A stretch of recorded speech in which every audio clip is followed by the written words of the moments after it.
I've been on my school's robotics team for 3 years, and this is my second year being my team's safety captain. So I'm going to be covering safety in the workshop, and in this PowerPoint, I'll be covering all of these concepts.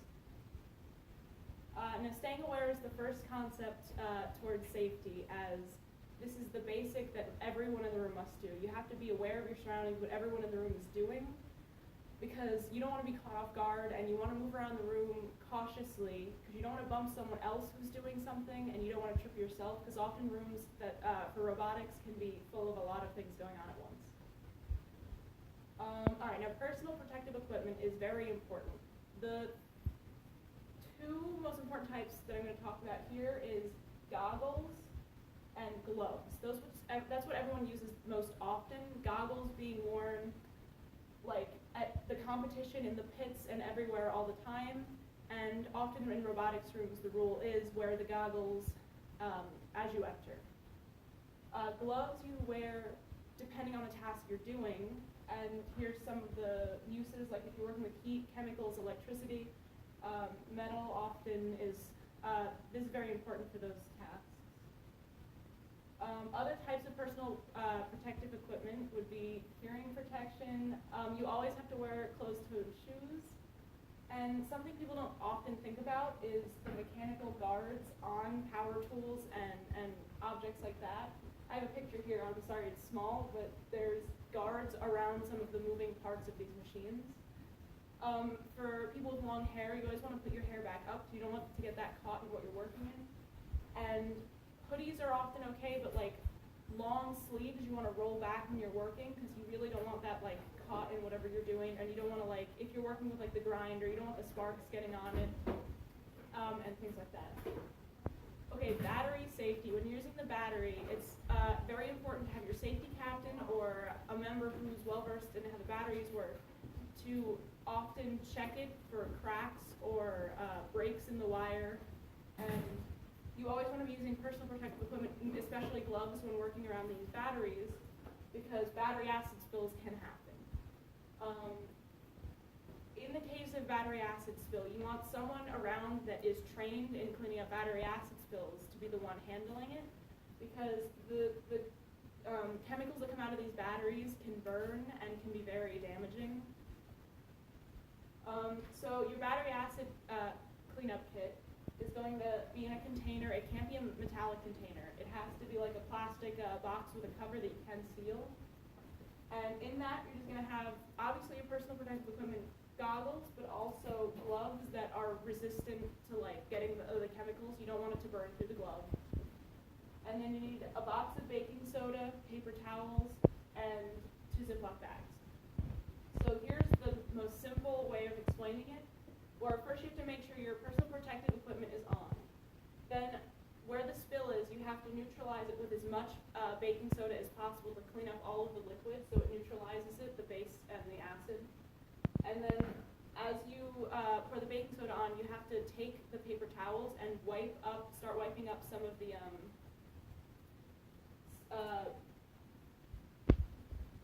spill.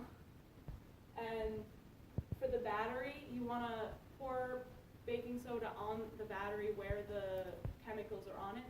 And then you're going to use paper towels to clean up that also, and you're going to put the battery itself in a plastic bag, and you're going to put all the paper towels after you clean everything up in the other plastic bag with your gloves, making sure not to get any of the chemicals on your skin. If you're around and a battery spill happens and you're not trained, the best thing to do is to go find your safety captain, a mentor, someone who you know knows how to do it, or if you're in a competition, often the teams nearby you or the safety people at the competition will be able to help. Okay, electric and pneumatic energy are the two, the common sources that we use in robotics here. And for electrical energy, you really don't want to get hurt by this. A lot of the batteries have a lot of volts and stuff. So first thing, you never want to plug in too many power cords into one outlet strip at a time. And you don't want a daisy chain where all the power cords are connected, like one strip to another strip to another strip, because that is going to cause a problem. Another thing is making sure all your wires are untangled and neat, and I find the best thing to do that, working with electronics myself, is making sure a lot of wires are tagged. Especially then, if something goes wrong, you can unplug, you know exactly what to unplug to stop whatever's causing the problem. For pneumatic energy, you always want to vent out compressed air, and remember to open the main exhaust valve and verify that all pressure gauges on the robot are to 0 psi, because you don't want to have a buildup of this air that like while the robot's off.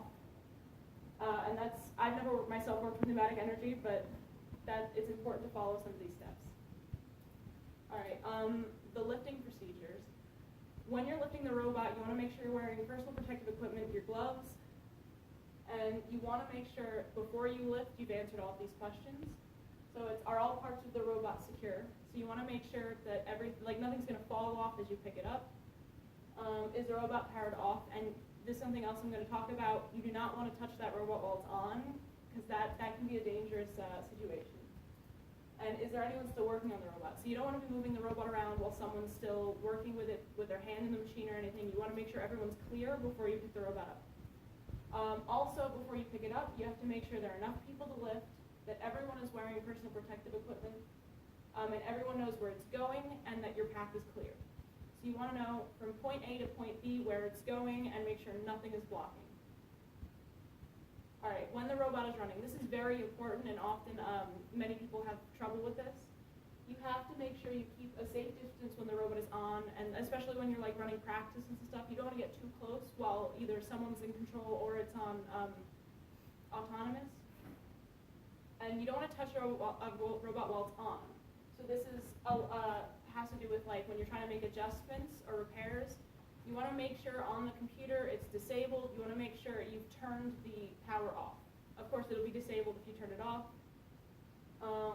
And you also, other than just turning it off, you have to disconnect the battery and do something called LOTO or lockout tagout. This is something that OSHA the OSHA company does a lot, where lockout tagout means you have to take the battery out, unplug it, and you have to put a lock over it and put a tag on it saying that like this cannot be plugged in.